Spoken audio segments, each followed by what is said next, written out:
Hello, Internet. Welcome back to the Silverline Show on Tuesday. I'm your host, Tim TK, joined as always by Jose Fuentes. Hello, everybody. And Brent Larson. Hi. And tonight we're talking about summertime reading. What we, the way we used to spend the long summer nights while the fireflies light the sky and we sit on the porch drinking sweet tea and moonshine and other various things. Yeah, I never did that. So, interesting fact, only a few years ago, my children saw fireflies. Really? Yeah. Because we don't really get them in Florida. No. It's a northern temperature kind of thing. Yeah. So, Midwest. I think it was when we ended up going to Pennsylvania and driving across the mountains and valleys were dark, and then they got to see fireflies. They're like, what are those? That's awesome. Right? Yeah. Yeah, my mother-in-law lives in Kentucky, and we get up there every 4th of July, and there's a few of them. It's very magical. And It is. so just like, whoa, I could be freaked out if I didn't know what those were. Right? Tell the kids if you catch enough and eat them, it tastes like lemonade. Yeah. Dad, you're mean. We don't want to get them over in Oregon either, so it's... You guys don't get them in Oregon? No. Oh, Tim, you're missing out, buddy. I know. Yes, we'll be talking about, the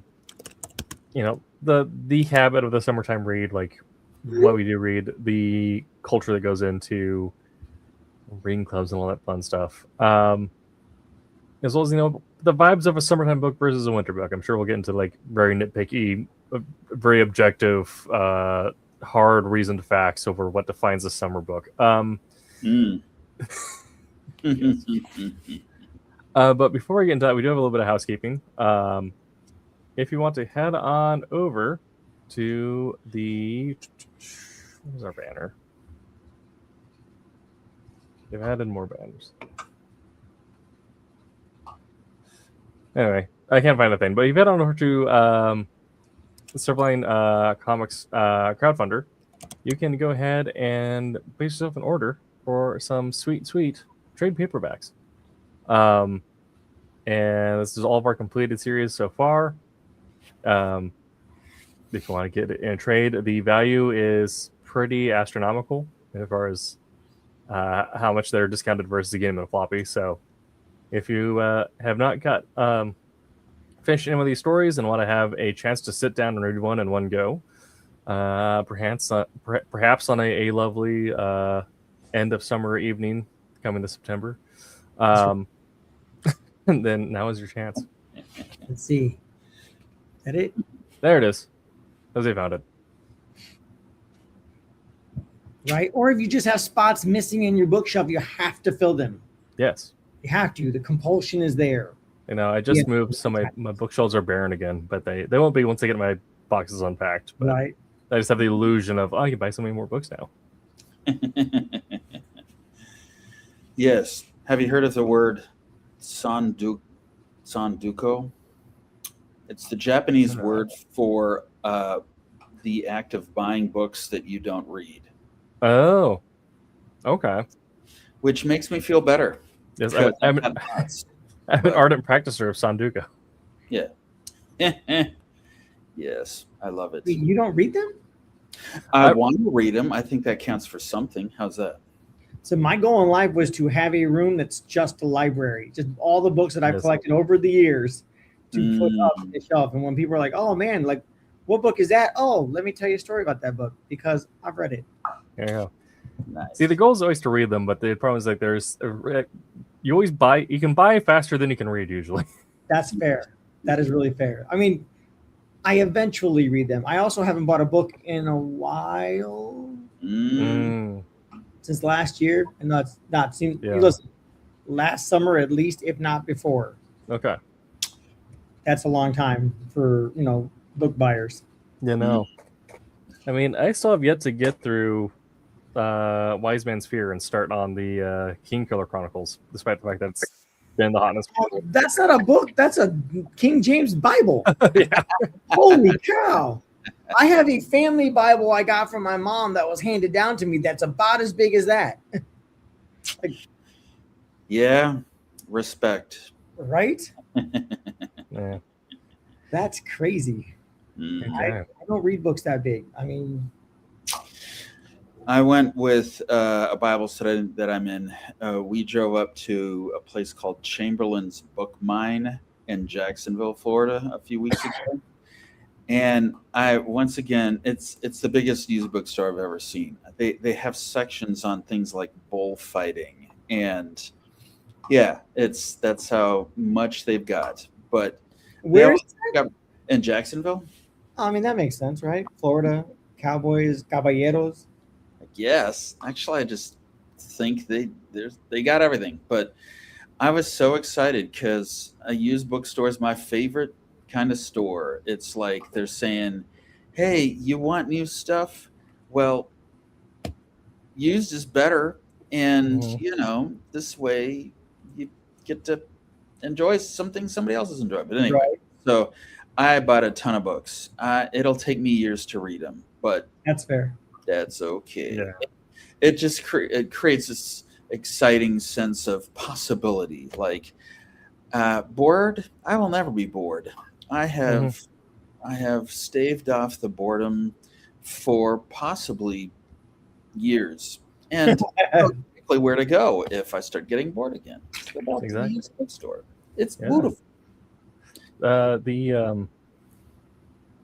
Unfortunately, with where I have moved away from our nearest Barnes & Noble, but we do have a 2-location used and new book store called Book Bin over here. We have one in Albany and one in Salem. It's a used bookstore? It's used and new. So, so the collection is massive. It's great. But no, I went to, it was actually at Goodwill semi-recently, and I found like the first 9 books of the Dresden Files for like all under $4. Dang. So I also loaded it up on those again. That's yes. See, it's almost like you're getting rewarded. So yeah, they're great. I love them. Yes. Okay. Well, let's get into that's gonna be our first little thing. I mean, you already kind of mentioned it with the size of the books. I don't know why I have this thought. I just do. But I always feel like bigger books, if they're especially like bigger books that maybe are like only in a trilogy or not like a full like serial, like these are winter books. Like this is this is inside while it's raining. Like you're not doing anything. The logic is that you're spending more time inside during the winter than you are during the summer, so you have more time to read. Okay. You got a full Sunday to drink coffee and eat a bagel and read. Whereas like lighter books that may be more serialized, like the Dresden Files, like maybe some of those more pulpy type deals, like, and there's still modern pulp stuff that isn't quite pulp, but that same sort of size, right? Like under 300 pages ish.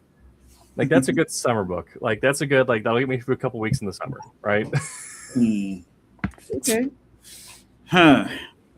I don't know, man. Maybe you're thinking like the cold, like the extra pages are insulating your. I think it's kind of like. Remember, his cold is real cold, Brett. Yeah. Like we get snow. Summer read versus winter read. These terms are meaningless to me. There's right. Summer, and then there's slightly less hot summer. So like I tell people when they're like, "Oh yeah, you guys don't have winter." It's like, "Oh, we have winter. I remember it. It was a Tuesday." Yeah. I mean, Jose may have some more context because living up in Pennsylvania and all that. I do absolutely. Yes. I lived in Pennsylvania. I lived in Indiana. I have lived in northern states. So I grew up in them. So I totally do get that. Yeah. And I feel that I definitely read a lot more in the winter up there because I feel the Pacific Northwest is the same as Indiana in that it's lake. We get lake effect snow. You guys get snow off the water, is my guess. Yeah. Like it's very wet and sloshy. So you don't want to go out in that. You know what I mean? You have Uber drive you food on purpose so that you can sit there and eat. But we didn't have Uber. We had pizza delivery drivers. And so or the Chinese guy down the road to deliver food. Yeah. There you go. So I totally get that. I do. I mean, I used to kill a trilogy in a week. You know what I mean? When in my youth. Yeah. That sounds nice. Yeah. I don't know.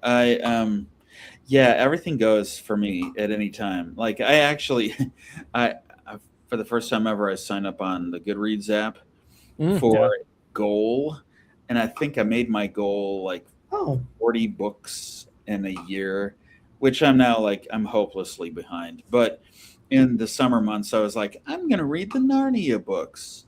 Why?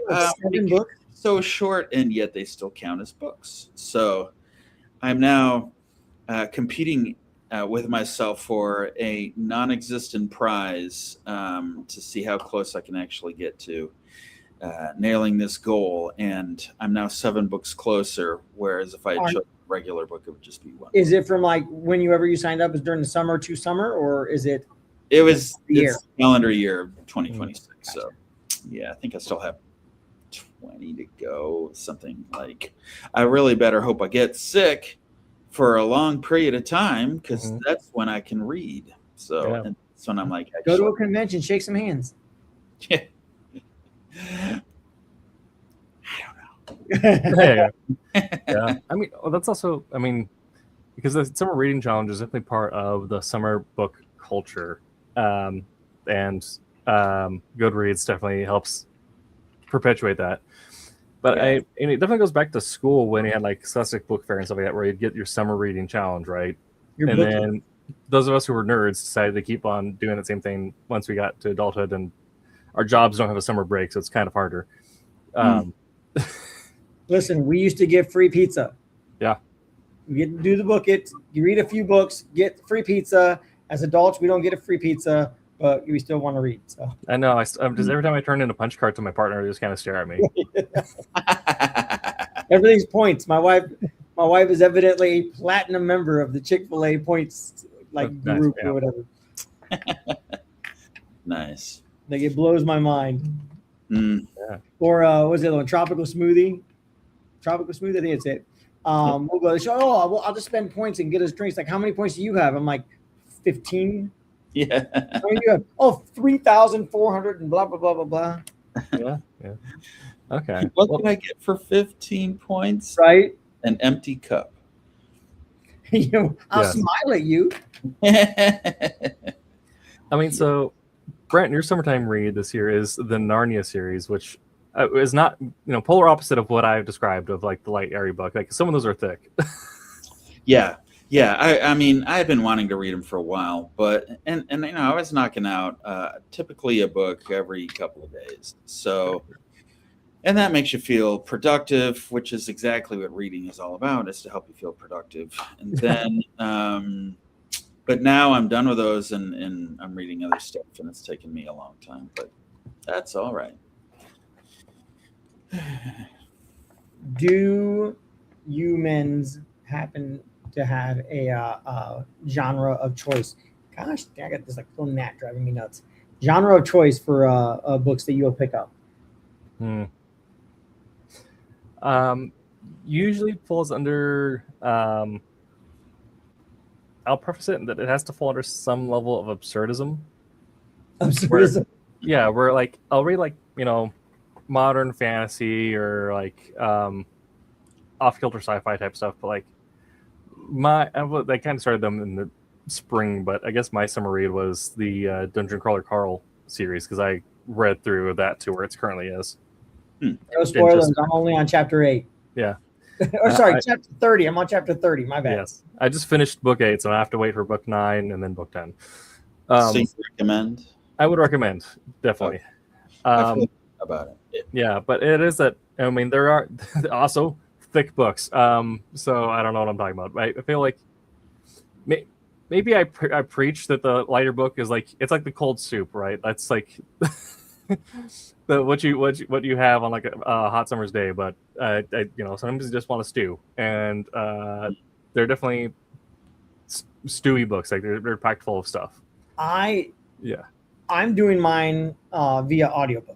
Yes. Right, because I'm trying to get as much artwork as I can done, and I listen to a lot of music, but I'm trying to deviate, not because I don't want to stop listening to music, but I want to start changing it to something else. And Yeah. so I've had like several people. I think Tim and Dave recommended on Dungeon Crawler Carl, and then I had a few other people, and I'm the kind of person like I'm not gonna listen to them, forget them. But then I've had a few other people. They're like, "Oh yeah, dude, it's actually a really good book series." I was like, "Crap, all right, I'll give it a try." Because I'm not, like I said, I'm not one to follow trends like that. But man, it is a hoot, and I'm only on the first book, and I'm only 13 or 30 chapters in, and it is a hoot. Yes, it's so good. And the audiobook also has a phenomenal narrator. But Yes. I think also I also got on the audiobook train pretty hard recently. So that's also how I'm going through the Dresden Files again recently, is on audiobook.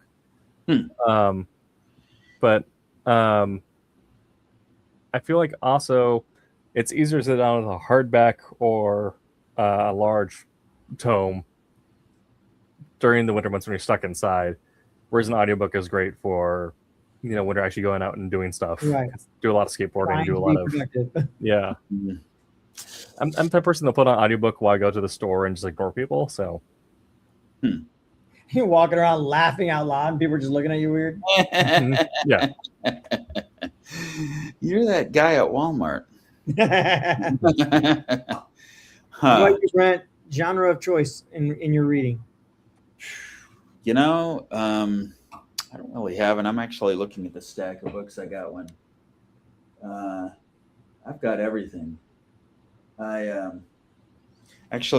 I'm reading one right now, In the Garden of Beasts. It's called Eric Larson, no relation. Okay. The true story of the ambassador, American ambassador to Nazi Germany, when they first started to realize something was amiss.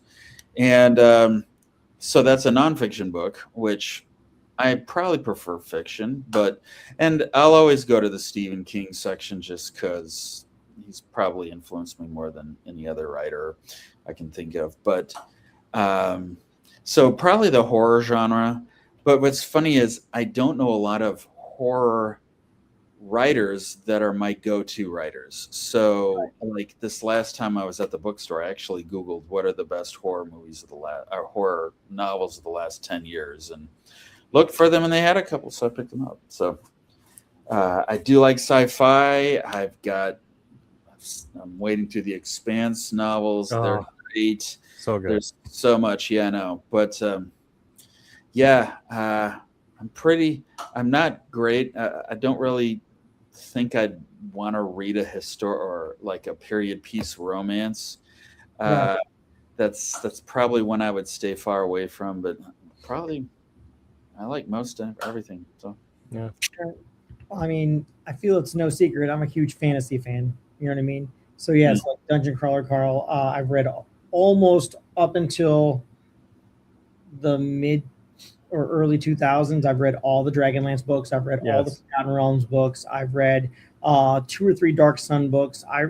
And then up to the 90s, I think, I read Stephen King, all of Stephen King's books.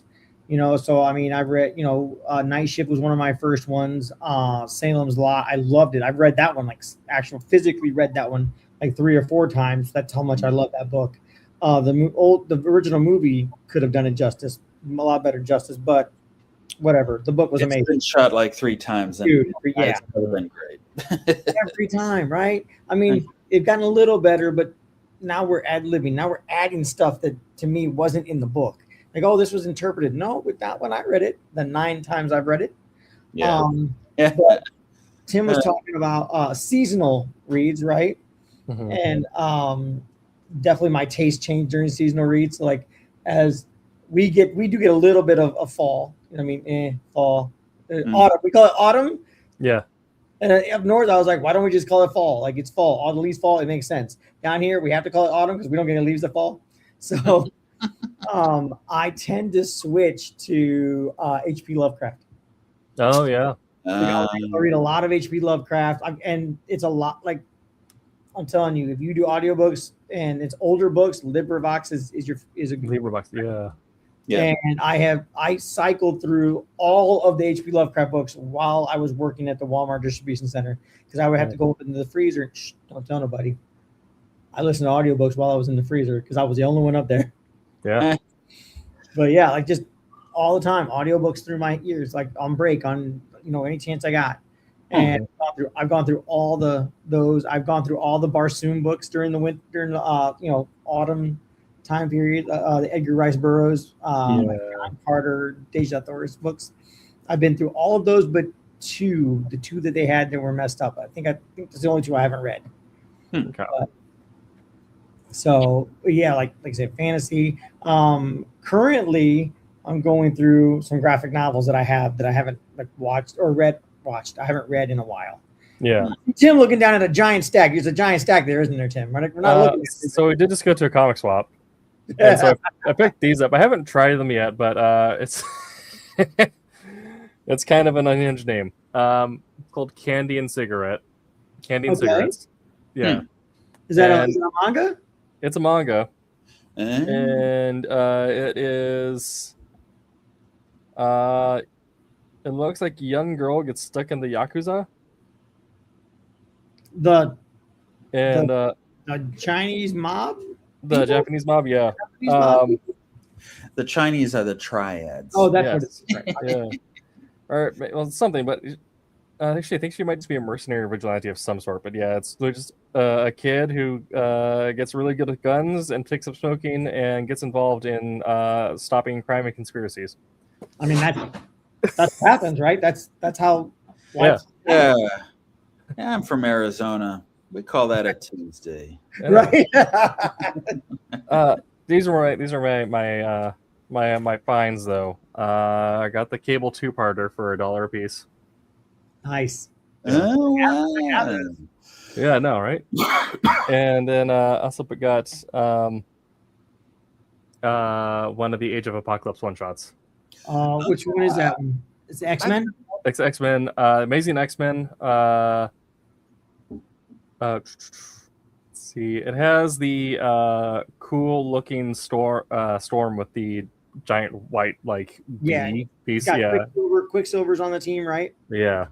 Was that a one-shot or was that? So that was okay. Age of Apocalypse was a huge X-Mutant book crossover, right, with the 90s, and each book I believe had 4 issues, and then they all were together, and then they did their 4 issues, but they kind of veered off, and each of them were working to a specific angle to stop the Age of Apocalypse, and then at the end of the 4 issues, they kind of all converge back together ish.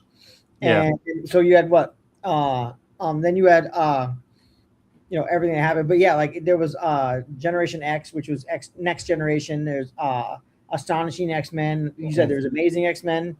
There's Cable was rebranded as X-Man. I remember that because it wasn't Cable was a younger. Yeah, because that was Nathan Gray who comes back later. Yeah, love Nathan Gray for a long time. I love the Age of X-Man is like one of my favorite more modern things where it's just he starts his own weird mind universe and traps everyone inside of it. Yeah. But yeah, and then you had the internows are the things that were used to set up the the 4-run series that come after. Yeah. Yeah, I had every single floppy for Age of Apocalypse, and I think I traded them for a bunch of books because somebody wanted to trade me. I mean, I collected almost all of them since I got them back, they're dollar bin books. Yeah. But cool. Traded mine in. Nope. I'm getting my time zone. I might still have those. What? Anyway. So I have again read through. Where did I put them? Working my way through again. Barbaric. Nice. Get the second, third, and fourth. I think fifth. I think they have 5 books out now of the trades, right? Then Killjoys. Oh yeah. Right. I don't know. You're asking me questions. I don't know the truth. I don't know the answer to. I don't know.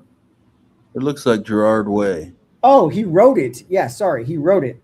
Yeah. Gerard Way wrote it, and so with another friend that he's a writer and they write together. So, interesting, weird fact. Then it's Killjoy's national anthem, right? So the writer who worked with Gerard Way to write Killjoys, right? He started the book. He started writing it and whatnot, and he wrote this. Gerard Way and the band went into the desert, came back a few weeks later and said, we're revamping the whole thing. Like, we're redoing it. And we got this. So then originally this came out first, and this was directly connected to the MCR Danger Days album with the Killjoys and everything. And then I think like 2 years later, they put this out. I actually like this one better. Now, I'm a huge MCR fan. Like, Tim knows this. Yeah. Huge MCR fan. But I actually like the original story idea first or better because it's interesting. It's more affecting the mind when you're reading it. Like a lot of the stuff that you read, like, oh, they've been brainwashed. Like people, and that's not a spoiler for anybody. Just they kind of say right out the gate. It's just interesting how they go about it, and it's probably one of my favorite reads that I've been doing. Then these are books that I know exactly where they're at right here under my desk. These are the books that I every time I've moved until we bought our house, I made sure I unpacked these books first, right? They are the Delilah Dirk books. Huh. Okay. And they're like half size, right? Or not even a little bigger than half size, right? Huh. There's 3 of them. Huh. And I don't know what it is. It's like kind of a period piece. It reminds me of reading or not reading, sorry, of like watching Indiana Jones or Agatha Christie's Poirot. You know what I mean? Huh. That's the feel I get. She goes out like kind of crime fights, adventures, almost like Indiana Jones-esque. But she's like the daughter of like a British, I don't even know, military general or something like that. But she goes off and does her own thing. It's cool. It's a cool book series. And the writer, the guy who created it, he wrote it and did the artwork for it. He just, I think within the last few months, finished Practical Defense Against Piracy. Oh, nice. Yeah, so that's the next book I want to get. I don't think it's physical yet. It's like just a digital book, but I'm waiting for it to be physical so I can add it to my library. Nice. Those are, I mean, I've got a lot of trades. I prefer floppies, which means I have a lot of those too. Mm-hmm. But I will cycle through my like specific trades. I also will read War of Kings, which is a Marvel book with the Inhumans and Vulcan. Mm-hmm. So, and that's a great read too. Yeah. Wow. Yeah. I know. I go back to, yeah, like the runs of Uncanny Avengers where you had Cable leading the Avengers, stuff like that.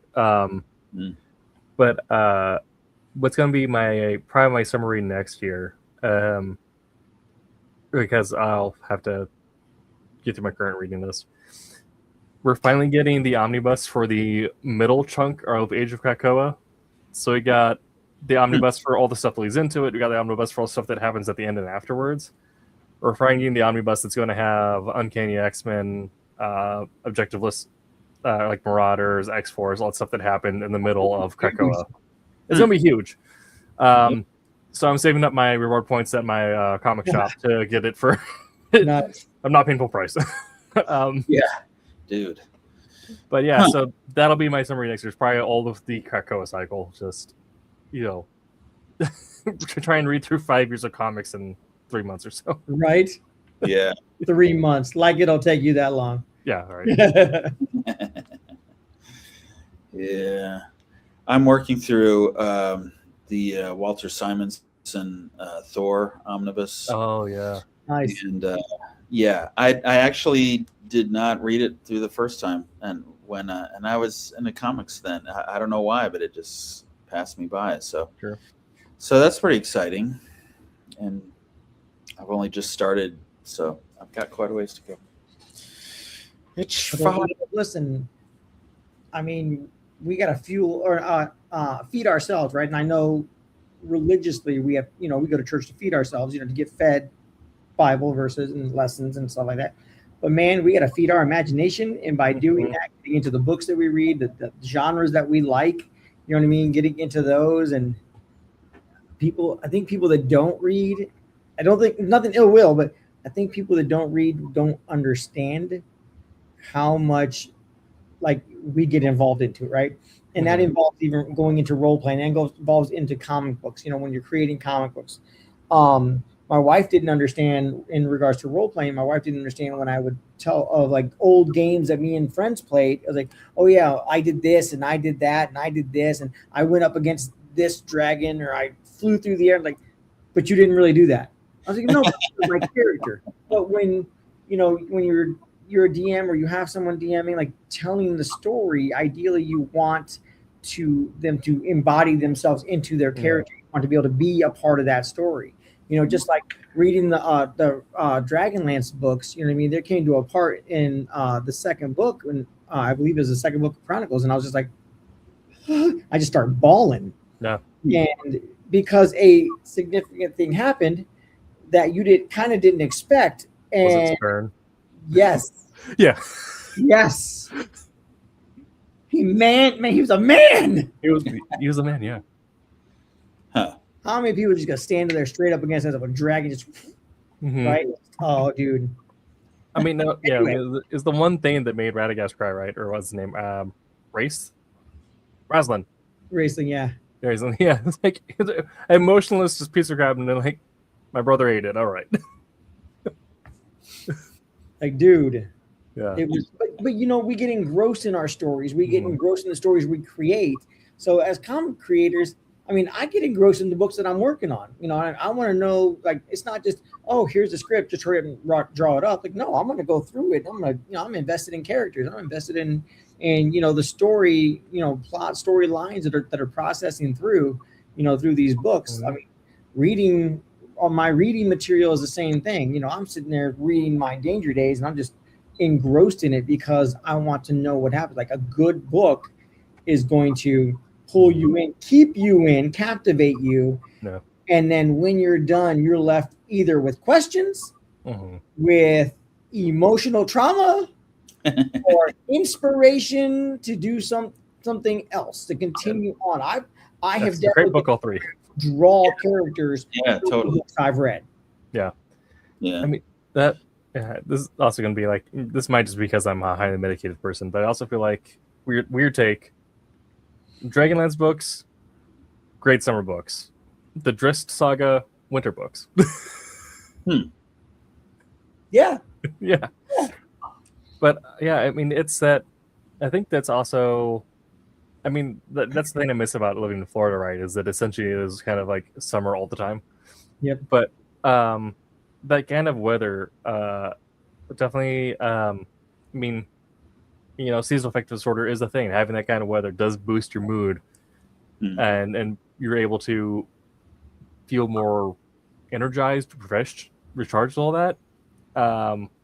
And I think that's kind of what the same kind of energy I get. Like, I'll be more into maybe something that's more dark and depressing, maybe like a tragedy during the winter when I'm already kind of mopey. But when it's summertime, I like something like Lord of the Rings, right? Where it's like, yes, the good guys win because that's what they do. Like, there's hopeful undertones to it. Huh. I just don't know. I don't think I've ever done that. It sounds good. I mean, I will say there are times when I'm like, man, I want to read the Hunger Games again. Or, man, Harry Potter. Oh, I just got to give it another spin. And I'm like, when am I going to get to that? So I have just started to think, when I retire, I'm going to read a lot of books. Yeah. And it's no longer sounding like, a faraway country like the So I'm like, oh. But something that I was going to say, actually, Jose, you mentioned the whole idea of like feeding your imagination. Like, I've read several writing books and books like Stephen King actually has a great book on writing. He's very adamant. You have to read if you are going to be a writer. You are going to be an anemic writer at best if you don't read. I've heard that as well. Yeah. And what's funny is it's not easy. I mean, I love reading. I love everything about reading. why is it so hard? Why do I find that I'm running around doing stupid chores when I should be reading a book? And the answer is, I don't know. Just the dopamine hit from accomplishing something, even if it's something stupid. But at the same time, I'm like, I need this. I need this. I need to feed my creativity well. It is drying up if I'm not careful, and it has to be a deliberate choice most of the time. I don't understand why it's that way, but it is that way. Well, now, like I said, I've been doing a lot of audiobooks lately, mostly because the reading part, I feel that if I sit down and open a book and start reading it, I'm killing time that I could be using to be productive. Now, mentally, I know I need to sit down and just like decompress. I need to sit down and like disconnect from everything that has to do with my job sometimes, right? But can I be doing something around the house? Can I be doing something with my animals? Can I be doing something, for my homestead? You know what I mean? So like a lot of that. So it's really hard for me to like get the gumption to be able to just sit there and not feel guilty, right? And I think when we're younger, our teens, our 20s, even early 30s for me, it was easier because I went to work. I did, the 9 to 5 thing. You know what I mean? Well, I mean, it was like 3 to 11, but whatever. Yeah. And so I felt that when I worked, then I got to sit home and do what I wanted because I went out and was productive. But now my production is here at home doing what I do here. You know what I mean? Doing the artwork I'm doing here. I have to be productive, and no one's going to tell me not to. And then there are times where I get up, go to the bathroom, get up and go grab a drink, grab a bite to eat because I can do whatever I want. So mentally, I need to recoup that time at the desk working. But man, so for me, doing audiobooks, I can still, because I'm going to sit here and I'm going to watch TV. I'm going to watch shows, reruns over and over and over again. Because I told you guys before, I cycle through like 5 shows over and over. I don't watch anything new. You know what I mean? I really don't. Right now, I'm watching freaking Cold Case and Psych again. Nice. You know what I mean? So great shows, but I know what's going on, right? So if I'm already doing that with those, I'm trying to disconnect from that and do something different. So different for me is listening to the Dungeon Crawler Carl book in my ear while I'm working. Because I would be doing the same thing. I'd be listening to the TV, listening to my computer, play episodes while I'm drawing. Why not listen to a book while I'm doing it?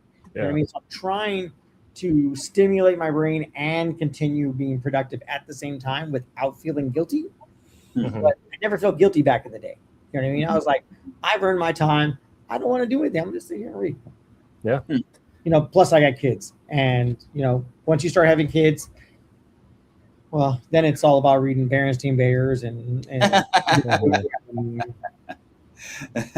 Now, kids, do you think that the Berenstain Bears actually represent like different desires that we shut up, Daddy? Just evidently, you're not supposed to read Misery to your kids, and I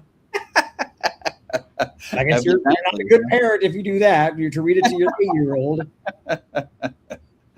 How did that become evident? That sounds like specific, right? It's a specific example. That does sound awfully. Huh. I mean, I was told I wasn't supposed to play MCR to my kids either, but and I don't know, maybe I was right. Right. I'm a little younger than you, Jose, but like the thing I was raised on, like the book that I was read as a kid was the Dragonhawk books. So nice. I think there's room for that. Yeah. Yeah. Was it Deeds of Paxtonarian? That was a good book. Yeah. That was a fantastic book. Dragon Riders of Pern, the Anne McCaffrey books. Yeah. I can't believe I remember her name. I'll be honest. Huh. I didn't read any of those. Let me see. I read the Madeline L'Engle time books, The Wrinkle in Time. Oh yeah. Swiftly Tilting Planet. That was actually my favorite one. And then I read a series called Journey Through the Night, which was a 4-part series written by this Dutch guy about a family in the Dutch underground during the Nazi occupation. No. A nonfiction? No. It was fiction. Was it? Yeah, and it was Sounds kind of interesting. YA pretty much, but it made an impact on me. Yeah.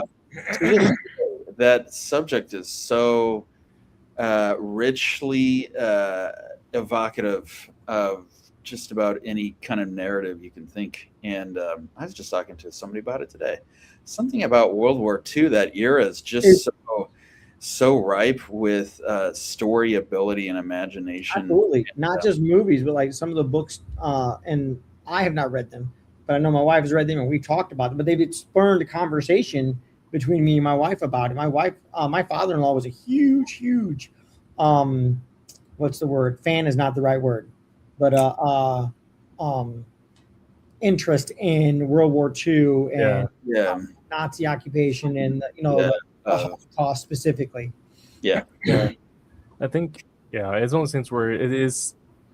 I mean, it was the bloodiest time in human history, so like that already itself is like it feels like it's something you need to understand. Yeah. Just to like know the gravity and the situation and like the impact of it all, but also if we define humans as often are through the struggles we overcome, like that is perhaps the greatest struggle in like recent history that it like we've had like documented like and like real cases of people, nations, uneasy allies, things forming to overcome the certain struggles. And so I think it is, I mean, I wrote Wolf Hunter based off of a note that got lost in like a real world thing where a guy accidentally lost a briefcase, and I was like, well, we don't really have documentation for these 3 days, so what if this adventure happened in these 3 days? And then and there's so many like weird things as well, like I talked about before, like the Battle of Castle Bitter, where a German artillery officer got reassigned to the rear guard, and then saw firsthand like the Holocaust happening. So he joined the Austrian resistance, and then helped political prisoners escape from Castle Bitter at the end. Whereas a detachment of German grenadiers, a U.S. recon detachment, and several like resistance fighters fighting the Waffen SS rear guard to get the former prime minister of France and all these people out of this castle. Oh, dang! That's a true story. That's a true story. That's wild. Yeah. But yeah, and then I've also talked before, like if we were to do a Wolf Hunter 2, it wouldn't be following. I might be following like current set of characters, but I'd actually like to do like a side series in the Eastern Front, following the Warsaw Uprising, where a group of essentially Polish revolutionaries actually freed Warsaw from German occupation under the premise that the Russians would then come and relieve them and like hold Warsaw. However, the Russians instead stayed on their side of the river, so then the Germans came back and retook Warsaw. So the Russians could then have the glory of claiming Warsaw in the first place. Yeah. There was some weirdness too. Yeah, but it was such a weird, interesting story like that. I would want to like create some characters and explore. Right. Yeah. Like the betrayal in that moment, like the sense of sacrifice, and like because there'd be so many like strong, potent emotions as well as like things to explore in that moment in what would be that story. Yeah. I've read a lot of books about the era, and it's just, and then I'm sitting here going, and I'm in Orlando, and I just complain all the time about how hot it is. Like that's my idea. Complaint is valid. Yeah. They lived in all the atrocities that occurred during World War II. Our complaint is valid. Yeah. So very, very compelling. All of that is to say, I learned that at a young age just by reading. So yeah, reading good. Keep it up. Stay in school.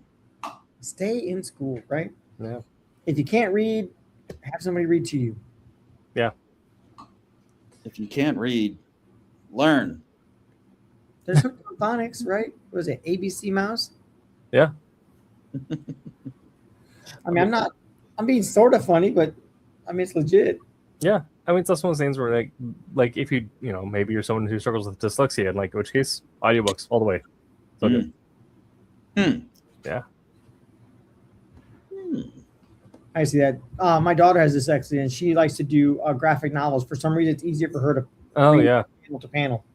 It's probably like the images probably break it up, and then also because I think they talked about like the casing a little bit, because comics don't have the same casing as like printed text normally does. So it's actually more natural for the eyes to flow across that. Interesting. That's why Aptos just took over Arial for professional documents for anyone else who works in the office. I don't even know what Aptos is. It's a new font that's supposed to be easy to read, but it looks more like comic book font. Oh, Aptos. Because all the business people now are all comic book readers, and you know, they learn to read seeing that comic. It's not even comic script. Like for any comic book, that I've had the letter for anything, I always use the Joe Kubert font. Yeah, because it looks like comic stuff, right? Yeah. But that's what everyone learns to read. So now they read that. With that said, not to increase your reading capacity, you should get some trades from Silverline. Yes. Fun. Let's throw a little commercial in there. Absolutely. Now back to our regularly scheduled program. Yeah. So, I mean, I just finished DCT, and I'm going back through my ongoing reread of Dungeon Crawler Carl. Brent is in the middle of the Chronicles of Narnia. Jose, do you currently have any reading projects you're working on for the summer? Reading, like I said, Dungeon Crawler Carl, working on that. So I've unpacked a little more. And we've been in our house in September, and I've unpacked a little bit more. Yeah. And I found a few of the Anne Rice books that I had. Oh, nice. Originally, the original Anne Rice book I ever read was Pandora. Because it wasn't Louis and Lestat. I wanted a different, I wanted a different character, different time period, different logic. I didn't want to deal with what everyone at the time, everyone was reading. So I might go back now and read those. Okay. But first, Dungeon Crawler Carl, I got to finish that first. Yes. Yeah. But that's my current reading right now. Yeah. Sure. Like I used to read at least 2 or 3 books at a time, just because I want to change it up. But then as I got older, I started mixing storylines up in my head. Oh yeah. Telling people about them, I'd be like, "Oh yeah, this happened, blah blah blah," and then this happened, and this character came. Wait, that's a different book. Yeah, I had to stop. I'm doing that now. I'm reading the book I'm reading is In the Garden of Beasts, the one about the Nazi the ambassador too. But I'm also reading David Copperfield, so I'm thinking to myself, David Copperfield was actually fighting the Nazis at some point. At some point, yes. That is indeed a thing. Yeah. Well, I guess then, I can read multiple books if it's like different formats, right? Like I can do a paperback, an audiobook, and maybe like a digital. Just because but for most part, I'm down to like one book at a time right now. But I'll read comics in addition to novels, like no one's business, because it's just so different. But it is. Yeah. Tell people like, oh yeah, the common phrase, it hits differently. It hits different when you do. Yeah, it kind of does. I see that. Yeah. Comics will, reading a novel affects you mentally, right? Because you're reading it. And me personally, I will always envision what I'm reading in my head. Even doing the audiobook, listening to someone read it to me, I'm still envisioning what I'm hearing as like in color, panels or in color slides, through my head. Yeah. Reading graphic novels, it's already done for you, right? So like, that makes it a little simpler, right? You don't have to do a lot of guesswork of what that might look like at that particular moment. But I think seeing the action, seeing the artist drawing emotional response in characters' faces that that the writer has written, you know what I mean, that, like I said, that hits differently too, because that affects me visually, right? I can see that that will affect my feels visually, and then a novel will affect my feels like mentally. Like it's different chemical responses, I think, you know what I mean, different chemical like feelings that we have for different books, different styles of reading, I think. And totally forgot where I was going past that. But yeah, it's like, the chemicals in our body. Yeah. So reading books helps you regulate chemicals in your body that you don't really feel that that you use, including dopamine. Reading also creates dopamine, in your body, to that feeling of content, that feeling of finding your center, finding your zen. You know what I mean? Because I can open a book, it doesn't matter how violent or how suspenseful or whatever it is. When I finish that book, you have that sense of completion, right? You're like, yeah, even if it's a lousy book.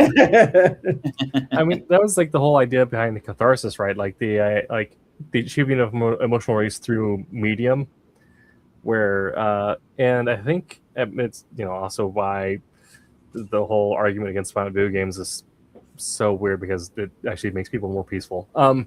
But I think also with like I can tell the difference with like a novel that I'm sitting with for a while. Like when you reach catharsis, like it feels much more impactful than like any other media, except for maybe like long form TV show, where you are sitting with this for multiple hours, like multiple days, or even like a couple of weeks if it's a really thick book. Where if it's a movie, like you're going to hit a climax in 90 minutes or 3 hours if it's a Marvel movie, but but yeah, if it's taking you 3 weeks to reach that same point, like you've spent a sizable chunk of time with these characters and with this emotional development to then finally achieve that release, that it does feel like a greater emotional connection with the art itself. Yeah, that's true. That is something that movies really just can't do. And I mean, I've seen enough and read enough about movies to understand the beats involved and to know where the story's taking me, but to also know that I'm reaching basically the end game of what it's doing, regardless of the actual story itself. The format I understand well enough, which kind of demystifies the whole thing, and I kind of hate that. But I don't ever really run into that when I'm reading a book. So I don't know. Yeah. I mean, there are definitely a few books where it feels like it's a little too formulaic. It's not to say like every good story in some way utilizes the hero's journey, but it's when you can tell it's beat for beat mimicking something else you've read before. Yeah. But yeah, if a book is handling itself well, as long as there's enough changing, like it's going to feel different every time. Yep. Yeah. Yes. And as many times as I read Salem's Lot, it still was like new. You still get those same feelings. Like Stephen King, as a writer, definitely knows how to like keep me on my toes when I'm reading, right? At least younger Stephen King. I'm not quite sure about older Stephen King, just because I haven't read him. I'll be honest. Clive Barker. Clive Barker. You want a good jump scare or whatnot? Read Clive Barker's Body Parts. Which what? Body Parts. Okay. That's the name of the book. It's a collection of short stories, and one of them freaked me out so bad, and I won't tell you which one, but one of them freaked me out so bad, I still to this day reach into a bedroom to turn the light on. Okay. Before I walk in. Good to know. Yeah. I do love short stories too. I read, because I had read in high school, a friend of mine had all the Dragonlance books. Like he had the cubby pocket in his locker was filled with novels, right? And so I was going into psychology. I had nothing to do. Like, I don't want to do anything. Like, it's like, I think it was testing. And I was like, yo, Jade, you got something in there for me? Give me something to read. He's like, yeah, sure. So he gave me Chronicles, and I read it, and I finished it in a day. And I came back, where's the next one? Like, I finished the Chronicles trilogy, which are the first 3 books of Dragonlance, in a week. And then I kept going, and then I kept going. Then I ran out of books that he had. Like, well, what else do you got? I was like, here, read this. And so he gave me Clive Barker's Body Parts. And I read it, and there's a few stories, and there's a few stories like, and then there's like that one story like, nope. Yeah. Clive Barker is I love his world building, but also responsible for so much of my trauma. I mean, even like the new Hellraiser movie where he caught on to like consult some of the scares with it and stuff like that. We watched it on Hulu because it's a Hulu original, but we were all broke at the time, so we had Hulu with ads. I don't know why Hulu decided to put ads in an original movie that they produced, but they did. They're taking you at levels of scared, right? So that you. It should be what it's based for, right? But it's because it's like the weird computer timing isn't quite always right. Right. So trigger warning: if anyone wants to watch the new Hellraiser on Hulu, there is a degloving scene, and we just get an ad break right like as it's happening, and you see everyone go, "Why?" Now that's just baked into our head. Wow. Was it any good? Yeah. I mean, it's a Hellraiser movie, man. Yeah, it's well, that's to say, like the first one was good. Yeah, I don't know if I ever saw any other ones. Yeah, they definitely took like a quality drop after the first one, but they still did world building. This is more or less a soft reboot. It's not the same story, and it pulls like you have Xenobites from the other 2 movies, but it's essentially as if the trapping Pinhead in the box didn't really happen. So yeah. Okay. I'll look for it. Those movies were weird and wild, and I think I watched them when I was young, and they weren't nearly as traumatic to me as Stephen King's books, but they were pretty creepy. They were pretty like gnarly for me. Just like I gave it the good college try. I think I watched like the first 2. Like I used to watch all the slasher movies growing up, like all of them. Like there was not one that was safe for me. Sleepaway Camp, oddly enough, was one of my favorites. But like now, like my wife and my son and my nephew went to go watch. It's a video game now, where it's like the creepy pasta shadow dude tries to get you. Is it Backrooms? The Backrooms. Okay. They went to go see it, like, oh, Dad, you want to come see that? No, I'm good. I played that video game for like 2 seconds, and I uninstalled it from my Xbox. Nope. Wow. I'll stick to my zombie stuff. That's too crazy for me.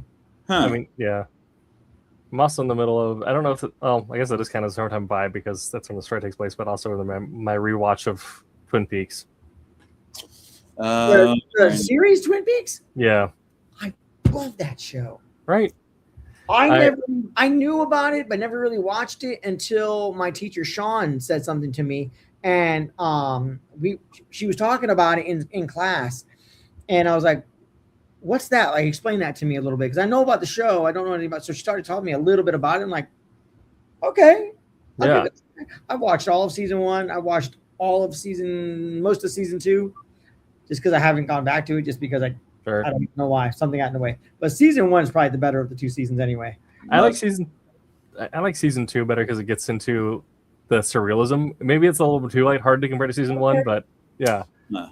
But did you guys see the remake or the recent? No, that's part of why I'm rewatching it, is because now I need to go and watch gotcha. The Return. Yeah. That, and I had a coworker who was also just started for the first time, so now I'm being the reaction vampire. And also getting to myself and my favorite thing was when they started season 2. There's like, so I started season 2. One question: WTF? Yeah. Yeah. Kinda. Yeah. All interestingly, information trivia about that show. The psychiatrist with the red and blue glasses, right? Mm-hmm. The one that was in love with what's her name and blah blah blah, right? Do you remember that show, Brent? Have you seen? Oh yeah, The crazy psychiatrist dude with like the funky glasses.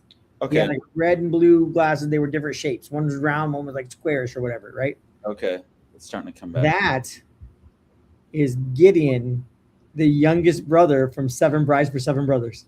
Oh, I did not know that. I saw like this like little AI reel thing that talked about like his past movies and stuff like that, and it ended on Seven Brides for Seven Brothers. I'm like, that's one of my favorites. I did not know that was him. that's funny. So, yeah, interesting bit of trivia. If that ever comes up and a trivia night, I'll count that as a win for the night if I get that one right. Okay. Well, this has been That Silverline Show on Tuesday. I've been your host, Tim DK, and we've been talking about their summertime reading and kind of went off from there with Jose Fuentes and Brett Larson. I don't know why I'm doing like a NPR style end of show now. But make sure to head on to the silverlinecomicscrowdfunder.com where you can buy yourself some trade paperbacks from our completed series. And next week, we will be talking about why do people like comics? So we'll be talking about we'll be talking about the market appeal, some things that got us into them, and then also like the staying power. Why, as an art form, comics are unique and have merit as artistic expression. So all of that and more. We'll see you then. Make sure to check out Wednesday OM, Silver Sunday, and the rest of the Madness Comics Network at their respective times. Check out the Roku, where you can see things happening just in the background. We'll probably wake you up at 3 a.m. if you leave us on in the background. Yeah, but until next time. Make mine Silverline. What? Hi, I'm Chris Olm. I'm the former editor-in-chief of Malibu Comics. Make mine Silverline.